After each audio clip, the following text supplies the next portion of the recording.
Hello everyone. The series of lectures which are being prepared which are being delivered in the classroom are also prepared as an e-content to help you people in understanding the concepts which are related with ECG, that is ethics and corporate governance, very clearly. We talk about business ethics and governance, or we talk about ethics and corporate governance. It are basically both are the same thing.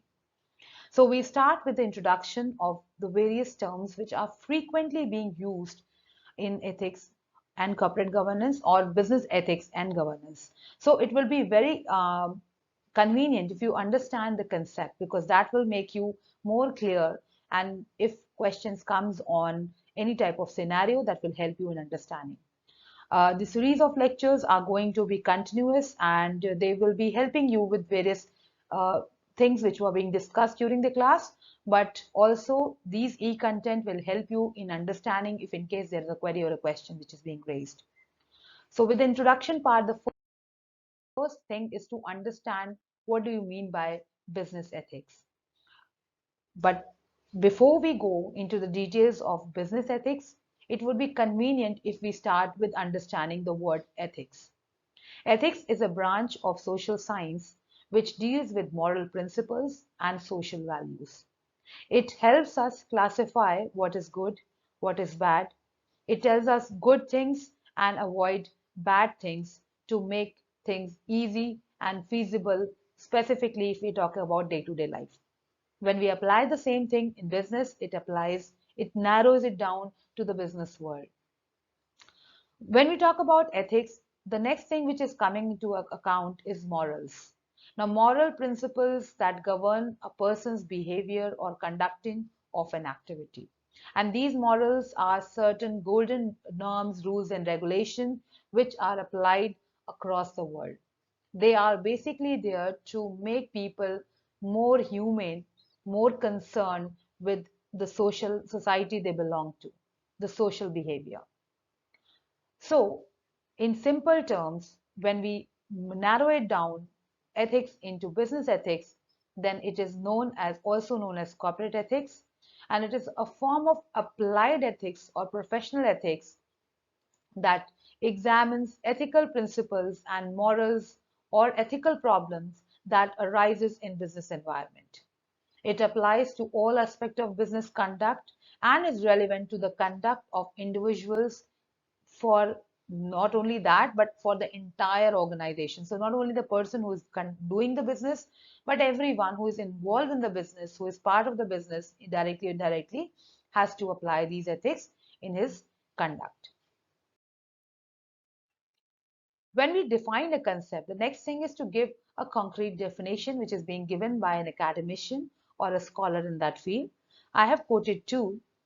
According to Andrew Crane, business ethics is a study of business situations, activities, and decisions where issues of right and wrong are addressed.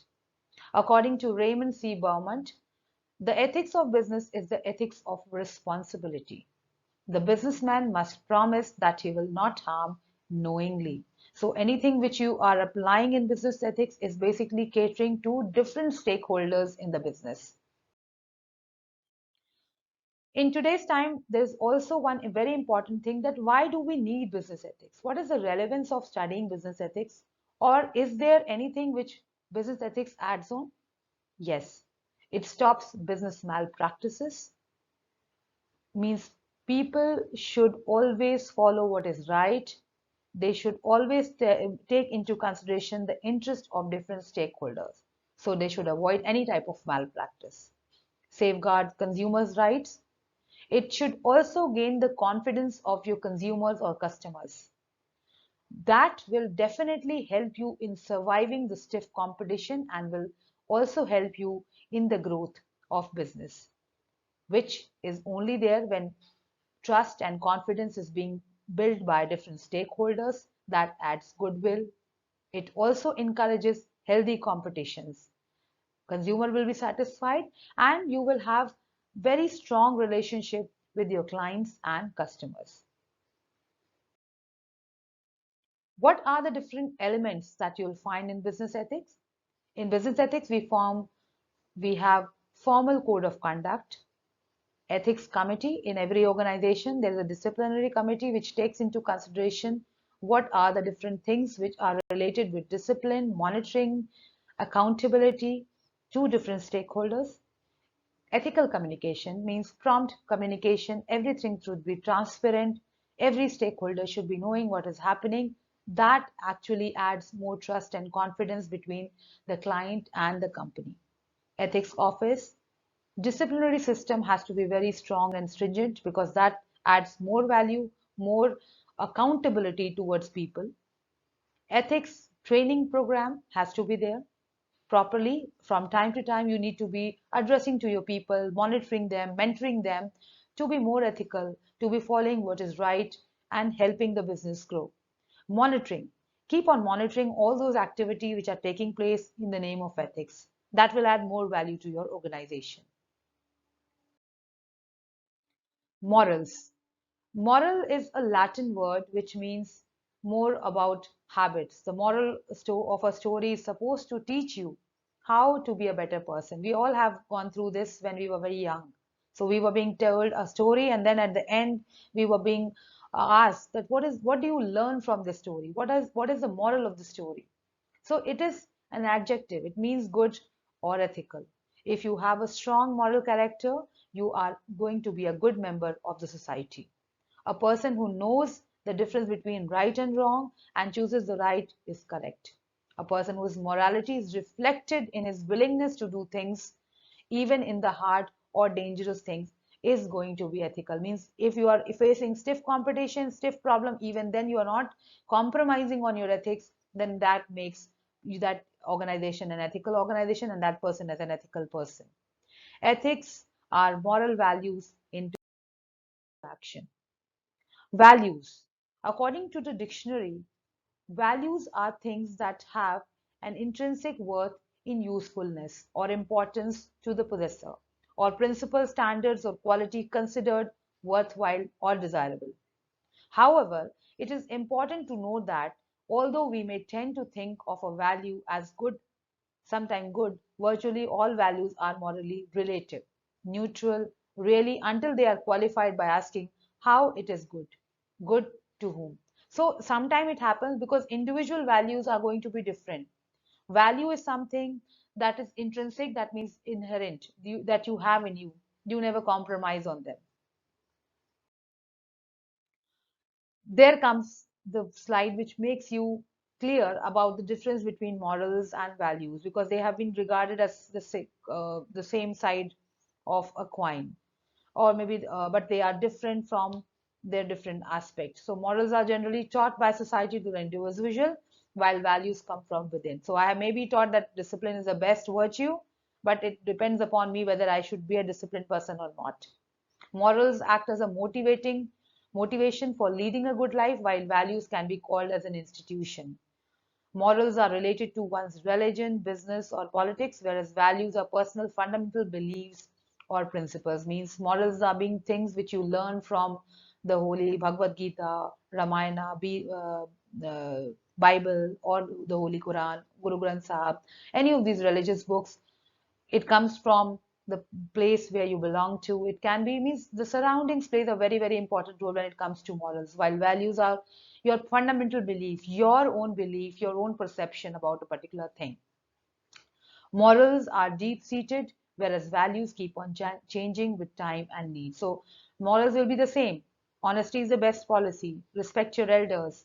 Be truthful. Be disciplined. All these are going to be this universal principle which were there previously till now, and it's going to be further on.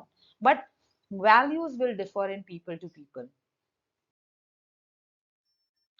Then comes the concept of utilitarianism, means utility. The doctrine that is an action in so far as far it promotes happiness. Means if, in simple terms, utilitarian is the idea that if a particular decision or a particular thing is going to give maximum benefit to a larger chunk of people, then it is something which is good, which is ethical, according to the utilitarian point of view. That is why, for the utilitarian, the just action is that what which relates which relatives to all other possible action maximizes utility or the good. Defining the good is the subject of the philosophical conjuncture and beyond our scope here. This is utility principle. That means whatever decisions are going to be useful to a larger chunk, that according to this theory is ethical, utilitarian ethics. It contributes to the happiness or pleasure as summed among all people. And it is consequences based, that what will be the result of a decision, that is going to be the prime focus of the utilitarian theory. Whereas universalism is something which is universal in nature, which is taking the whole universe into existence. And therefore, universalism is a general sense, is an idea or belief in the existence of a universal objective or eternal truth, that it determines everything, therefore, and must be equally present in all human beings. A universalist thinking ensures that accuracy of a way, unique or specific view, explain or organize the world.